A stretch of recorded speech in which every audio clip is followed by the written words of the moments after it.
There was a time when, if you mentioned Jamal Musiala's name, people would say he's a great talent, outstanding dribbler with ridiculous ball control, but his end product isn't that good and he's quote unquote all stroke no nut, as some people say. Now, yeah, that shit is over with. This is one of the best attacking players in the world, period. The timing of this really ain't the best because he low-key had a shitter against Mines, but please trust me, that is not who he is. I don't know what happened last Saturday, he was tripping. The term offensive juggernaut is kind of vague, and there's definitely different ways you could choose to define it. For me personally, there's two different ways you can fall into the offensive juggernaut category. We'll get to Salah later, but the first kind of player is one that not only can play anywhere in the attack, but excels at all those positions. There's plenty of players that can be put at certain positions when necessary, but that doesn't mean they can thrive there. Jamal Musiala this season has evolved into a player that can deadass do anything offensively. Usually he's Bayern's attacking midfielder and literally everything runs through him. He often drops deep to pick up the ball from his center backs and usually starts Bayern's attacks from the middle of the pitch. He's normally the one leading their breaks and counters as well, and this year he's taken a huge playmaking leap. The days edging Bayern fans with hezzy crosses and skunking three defenders just to pass it out of bounds is over. He's smarter and more patient passing-wise, and he's literally been carrying Bayern creatively for a lot of the season so far. Despite how often he drops deep though, he still plays pretty high up the pitch most of the time. To be honest, you could even call him a second striker at times. He plays really well off of Kane. A bunch of goals he scored this year came from shadowing Kane in the box. His instincts in the box are elite, his positioning has been outstanding, and with his finishing improved from past seasons, he's scoring at a higher rate than he ever has. A weird amount of his goals this season have come from headers too, including that one against Bosnia. He got up for that shit. He has the dribbling, ball carrying, playmaking, and vision to be a perfect attacking midfielder while having the box instincts, positioning, ball striking, and aerial ability to be a center forward too. The only thing he's really lacking at the striker position is strength, but that doesn't stop him from making those great late runs into the box for easy tap-ins. He'd make the perfect false nine. Bayern have actually been using him there after Kane got hurt. The Shakhtar game, for example, he was up front as striker most of the game and then patrolled the edge of the box cooking shit up for his boys. His ridiculous ball control to go with his height and now his evolved playmaking give him versatility offensively that not a lot of players have. We already know he can play out wide on either side. Nagelsmann used to have him out there doing whatever the fuck. One week he was on the left wing, next week he was an 8. For Germany, he currently plays more off to the left and he's been electric for them all year. The point is, he's so comfortable at so many different positions that where he plays entirely depends on whatever the coach needs.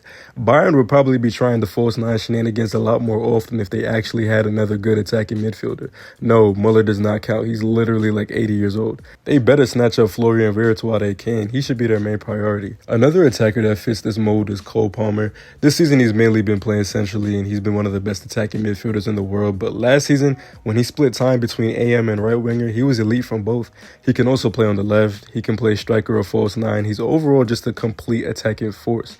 As you've probably noticed by now, these kinds of offensive juggernauts tend to be attacking midfielders because they're usually the most versatile attackers on the pitch with the best combination of abilities when it comes to playing the widest variety of positions. Not all attacking midfielders are offensive juggernauts though, obviously. The ideal peak for Foden would be this kind of player, and it's kind of what people expect from him considering he technically can play either wing, attacking midfielder, or false nine.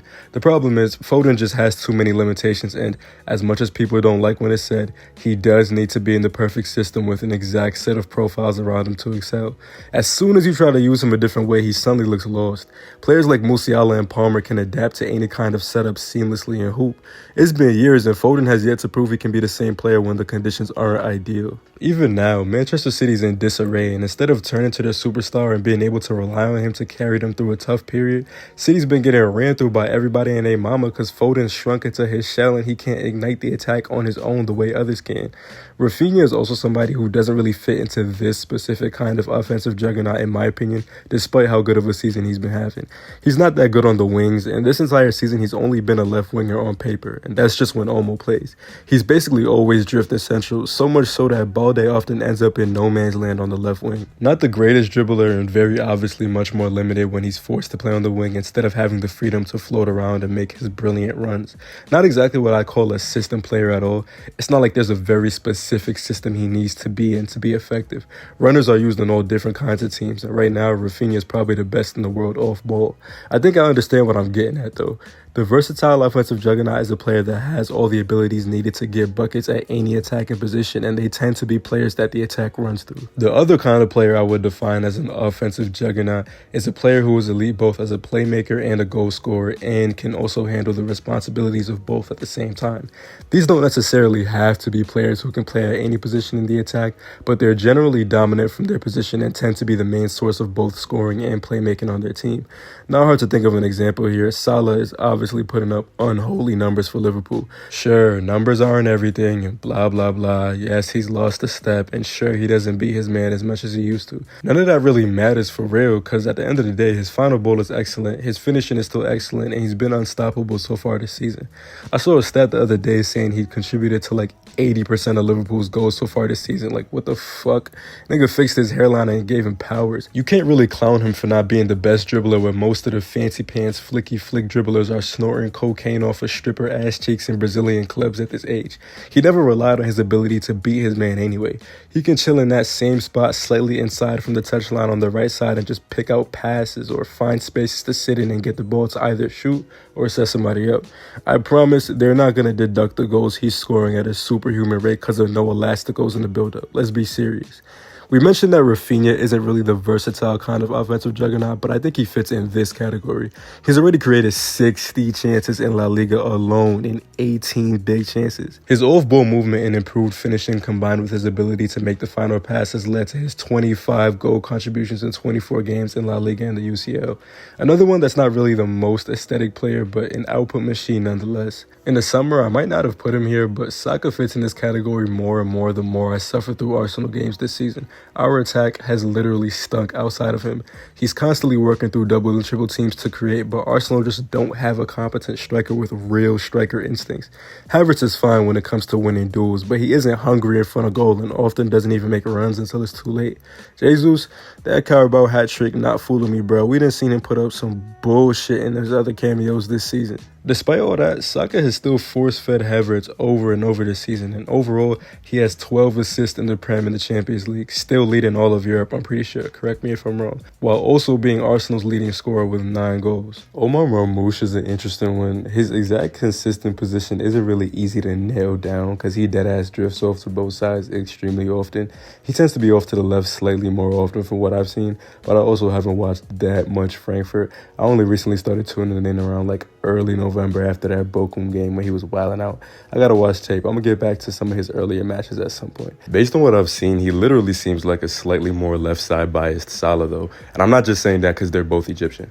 Neither of them are really players you tie to the touchline, and they can be called inside forwards who aren't straight up strikers or wingers. Now, Isak is a player that has the potential to be an absolute offensive juggernaut, and he's been showing flashes for multiple seasons. The problem is his inconsistency and the fact that I think he could be a lot more active in Newcastle's attack. He's an outstanding and versatile creator, yet sometimes when you watch Newcastle, you never tell because he doesn't get the ball as much as he probably should. He started off the season kind of slow, and in his first 790s of the season, he had the least touches on the team 6 of those games. Then he got really hot in like November. Mind you, the whole time he's been consistently great for Sweden, playing behind and next to Gyökeres. So either he simply gets marked out of a lot of the games for Newcastle, probably due to not having another dynamic center forward next to him like he does for Sweden, or he just flips a coin before the game and he lets that shit decide how he wants to play that day. When he's on it, he's really on it though. That Liverpool game, he body bagged Van Dijk. It always kills me every time Van Dijk gets ready to do his little high IQ backwards bounce that ass defend and then somebody just blasted past him at 100 miles an hour. He's been the best center back in the world this season, but that shit fire me every time. Anyways, who's your favorite example of an offensive juggernaut, whether it be a current or retired player? I say Thierry Henry, especially 2002 to 3 Henry. If you want to call that cheating because, of course, I'm going to pick the Arsenal player, I'd say my backup pick is Neymar, okay? Okay. Thanks for watching, y'all. I'm going to catch y'all later.